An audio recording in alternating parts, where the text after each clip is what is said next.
ನಮಸ್ಕಾರ. ಸಮಸ್ತ ನಾಡಿನ ಜನತೆಗೆ ಗಣರಾಜ್ಯೋತ್ಸವದ ಹಾರ್ದಿಕ ಶುಭಾಶಯಗಳು. ಭಾರತದಲ್ಲಿ ಗಣರಾಜ್ಯೋತ್ಸವವನ್ನು ಪ್ರತಿ ವರ್ಷ ಜನವರಿ 26ರಂದು ಆಚರಿಸಲಾಗುತ್ತಿದೆ. 26 ಜನವರಿನೇ ಯಾಕೆ ಆಚರಣೆ ಮಾಡ್ತೀವಿ? ಅದಕ್ಕೆ ಮುಖ್ಯ ಕಾರಣ, ಭಾರತಕ್ಕೆ ಸ್ವಾತಂತ್ರ್ಯ ಬಂದು 1947 ಆಗಸ್ಟ್ 15ರಂದು ಸ್ವಾತಂತ್ರ್ಯ ದೊರೆತ ಸಮಯದಲ್ಲಿ ಬ್ರಿಟಿಷರ ಆಳ್ವಿಕೆ ಇತ್ತು. ಆದ ಕಾರಣ ನಮ್ಮ ಸಂವಿಧಾನವನ್ನು ರಚನೆ ಮಾಡಿ ಅದನ್ನ ಕ್ರಿಯೆಗೊಳಿಸಲಿಕ್ಕೆ ಸಮಯ ಬೇಕಾಗಿದ್ದ ಕಾರಣ ನಾವು ಆಗಸ್ಟ್ 15ರಂದು ಸ್ವಾತಂತ್ರ್ಯ ಬಂದರೂ ನಮ್ಮ ಸಂವಿಧಾನವನ್ನು ಆಚರಣೆ ಮಾಡಲಿಕ್ಕೆ ಸಾಧ್ಯ ಆಗುತ್ತಾ ಇರಲಿಲ್ಲ.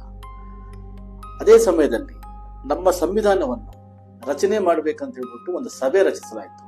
ಆ ಸಭೆಗೆ ಮುಖ್ಯ ಅಧ್ಯಕ್ಷರಾಗಿದ್ದವರು ಡಾಕ್ಟರ್ BR ಅಂಬೇಡ್ಕರ್. ಸರಿಸುಮಾರು 2 ವರ್ಷ 11 ತಿಂಗಳ 18 ದಿನಗಳ ಕಾಲ ಚರ್ಚೆ ಮತ್ತು ಪರಿಶ್ರಮದ ನಂತರ ಭಾರತದ ಸಂವಿಧಾನವನ್ನು ಸಿದ್ಧಪಡಿಸಲಾಯಿತು.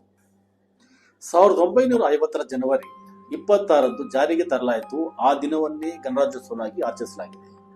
ಜನವರಿ 26 ದಿನಾಂಕವನ್ನು ಆಯ್ಕೆ ಮಾಡುವುದಕ್ಕೆ ಮುಖ್ಯ ಕಾರಣ, 1930 ಜನವರಿ 26ರಂದು ಭಾರತೀಯ ರಾಷ್ಟ್ರೀಯ ಕಾಂಗ್ರೆಸ್ ಪೂರ್ಣ ಸ್ವರಾಜ್ಯ ಘೋಷಣೆಯನ್ನು ಮಾಡಿದ್ದಾಗಿದೆ.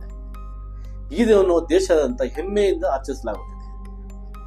ಅದೇ ರೀತಿಯಲ್ಲಿ ನವದೆಹಲಿ ನಡೆಯುವ ಭವ್ಯ ಗಣರಾಜ್ಯೋತ್ಸವದ ಪೆರೇಡ್ ಆಗ್ಬೋದು, ಸೇನೆಯ ಶಕ್ತಿ, ನಮ್ಮ ಸಂಸ್ಕೃತಿಯ ವೈವಿಧ್ಯಮಯ ಮತ್ತು ಭಾರತದ ಏಕತೆಯನ್ನು ಪ್ರದರ್ಶಿಸುತ್ತಿದೆ.